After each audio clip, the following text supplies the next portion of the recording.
Lads, we are back. Welcome to Yin Yang Zing. This is the first time I've actually recorded something in a little while. I've been going through and editing and dealing with NAWCQ stuff, so it's been a minute since I've actually recorded anything. It's been about a week and a half, which for me is a while. Been hard at work with work and stuff and dealing with the off season, and today I wanted to bring a discussion to you guys, something I don't do a lot of anymore. Or, that's a lie. I do discussions, but I haven't done one about cards, individual cards, in a while, and we are going to talk about 3 cards today. One has been completely power crept out by another group of cards. One is very popular as a side deck option, and one is seeing some popularity in like niche scenarios in certain decks, but I don't think a lot of people understand how it's used and how to properly use it. So we're going to go through all 3 of them. We're not going to spend a lot of time on the first 2, but the third one we are going to spend a lot of time on. And these are the individual Tribution spot removals, not the Kaijus, but individual spot removals that are summoned through tributing your opponent's monsters to your opponent's side of the field. But these ones take away your normal summon. So we're going to jump right into it. So first off, the one that's been completely power crept out, it just doesn't, is Volcanic Queen. I think that's its name. It's a level 6 fire attribute. It attributes 1 monster your opponent controls, and then during either the standby phase or the end phase, they have to tribute a card or take 1,000 damage, or 500 damage or something. It's a burn card. It was used in older strategies with in tandem with other burn cards like Nightmare Wheel and things like that. So this card has been completely power crept out by the Kaijus. The Kaijus are simply better because they don't take away your normal summon.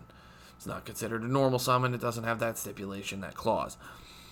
So the Kaijus are just simply better than Volcanic Queen.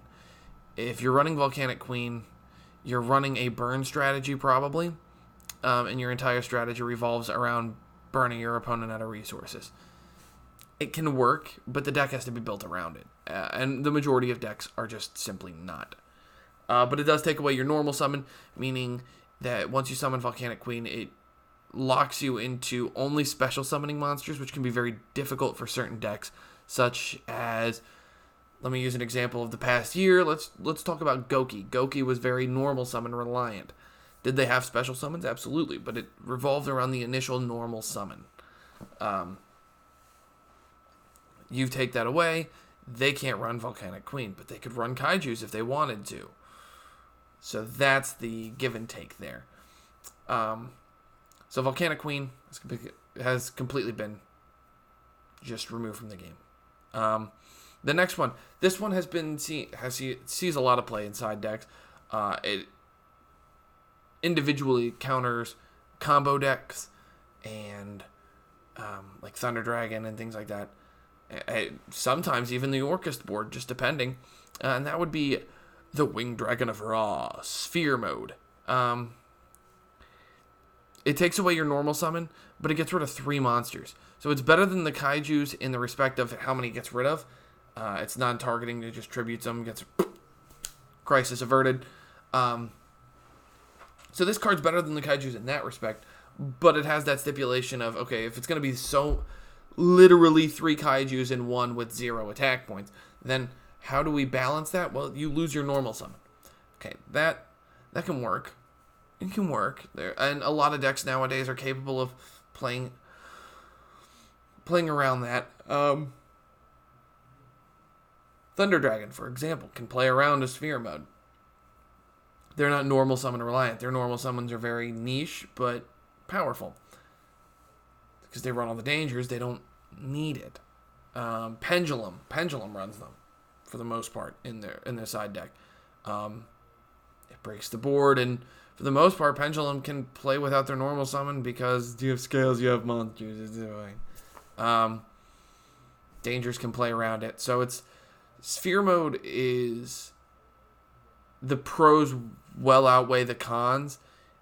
in that respect, versus with the link format, Volcanic Queen, easily link it away. Sphere mode is kind of this sucks. So it is what it is. It's just, sphere mode is good, but it's not going to be the topic of today's discussion. So these are the two that, one is not really well known. It's not seeing any play because the kaijus are just better than it. And then one is seeing play. Sphere mode is seeing play because it is better than the kaijus, but it has a bigger stipulation. So now we're on to the third one. This one sees niche play. There are decks and people that run it. But I've noticed something in comments and people talking about it. And I really wanted to just dive in on this and really make sure that everybody understands this card. This is an old card. This card was okay on its release. It saw niche play across the board, but it wasn't it wasn't a consistent card that people would play. It saw play during the beginning of Synchro format. The Synchros came back occasionally during Exceeds. I can't remember any time where it was just heavily played in Exceeds format, but came back in niche scenarios. It saw some side deck play in pendulums when pendulum decks were topping formats and things like that, decks that weren't reliant on their normal summon. And that's Lava Golem. So Lava Golem is an old card. It tributes 2 monsters, so it's inherently better than kaijus starting out. And then during the standby phase, the owner of this the person in control of this card takes 1,000 points of damage. Non-negotiable. It just happens. So it was really good in burn strategies, and that's in certain niche scenarios, whatever. But it has a stipulation, and I'm seeing a lot of comments from people thinking, "Oh, I can just special summon Lava Golem and then normal summon and go off." That's not how it works. Lava Golem has a piece of text, and I'm going to read the entire effect to you verbatim. So let me pull it up because I am a garbage person. I didn't have it ready, but it's not hard to find. I have it right here. So Lava Golem. It's a level 8. So it works in a lot of strategies that play things like trade. So Blue Eyes can play this. Wouldn't recommend it in Blue Eyes, but you can play it in Blue Eyes. Because you have the discard stuff, but cannot be normal summoned or set. Must first be special summoned from your hand to your opponent's side of the field by tributing 2 monsters they control. You cannot normal summon or set the turn you special summon this card. During each of your standby phases, take 1,000 damage. Okay. During each of your standby phases is not yours the owner, yours the possessor. So whoever controls the card is taking 1,000 damage every one of their standby phases. So, in burn decks, it was really strong. Because it didn't summon. So it didn't matter. And when they did, it was just, you can't special summon.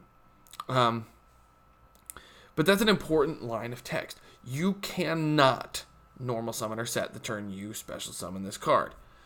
So that you is you the owner, not you the possessor. So if you own the card and you tribute 2 of your opponent's monsters, you give up your normal summon that turn. You're not allowed to do it. You can't normal summon before it. If you normal summon before it, Lava Golem is a dead card in your hand. So you have to choose what's more important to you. What does your deck do?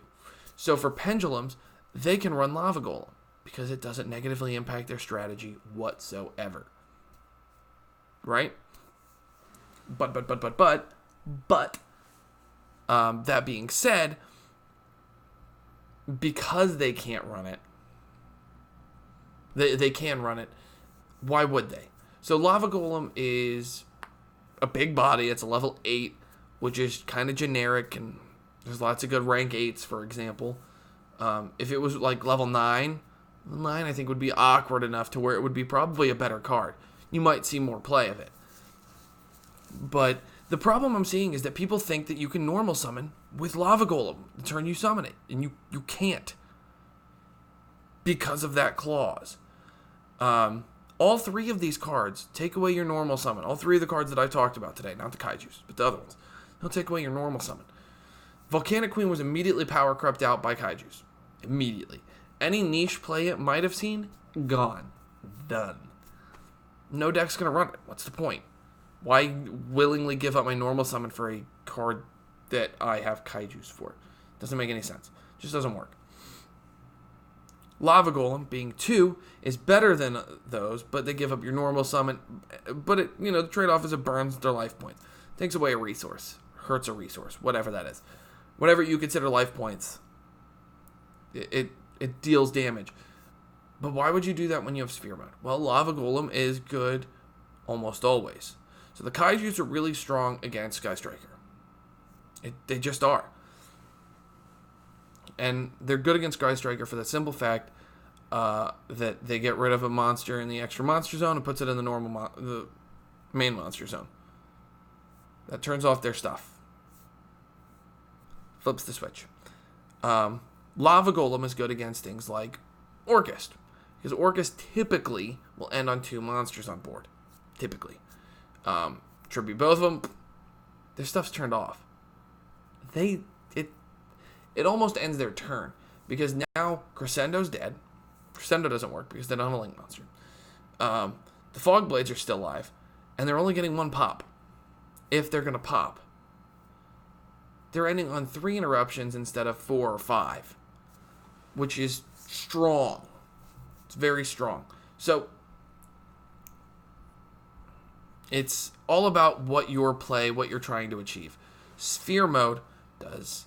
It's 3 kaijus or a Lava Golem and a kaiju. The difference being is that it does take up your normal summon. It is a normal summon. So just remember that when you're siding and looking at these 3 cards, remember they are normal summons or they remove your normal summon, one or the other. And if that's going to negatively impact your strategy, don't play them. For example, when I play Goki Orcust, or when I lent it to Bird, we didn't side Sphere Mode because it was normal summon reliant. So we mitigated that by putting in kaijus and putting in, well, not kaijus, we put in like hand traps and twin twisters and things like that. We put in the stuff that we knew we needed to hate for, and not what we didn't. Taking away your normal summon, if it hurts, don't run these 3. Kaijus exist. Use them. Super Polys it too. Throw it in there. There's ways to play around it. So, guys, I just wanted to bring this to you to remind you that there are cards that do tribute more stuff, but they have stipulations. And to remind you that when you're siding in Lava Golem, you don't get a normal summon that turn. So make sure you play around that. This has been my episode of TED Talk. Wait. What? It's not. Oh. This has been my episode of Card Talk, and it has been a pleasure talking to you guys. So make sure to like, comment, subscribe. Let me know what you guys think in the comment section below of these cards and how I'm doing in these discussion videos. I am trying to get better. I am trying to script them more. A little bit, anyway. Trying to. And I'm working on making sure that I'm more articulate in my videos. So I hope you guys enjoyed. I, like always, have a good time doing these. Look forward to talking to you guys in the future. And we will be releasing our schedule for at least up through October. What regionals we are going to be at. And we are working on looking at the YCSs to figure out when we're going to be at the YCSs. So we're going to go to at least 2 in next season. That's the goal. So I hope to see you guys at one of them. Hope to see you guys at the regionals. And we'll talk to you guys soon. Bye-bye.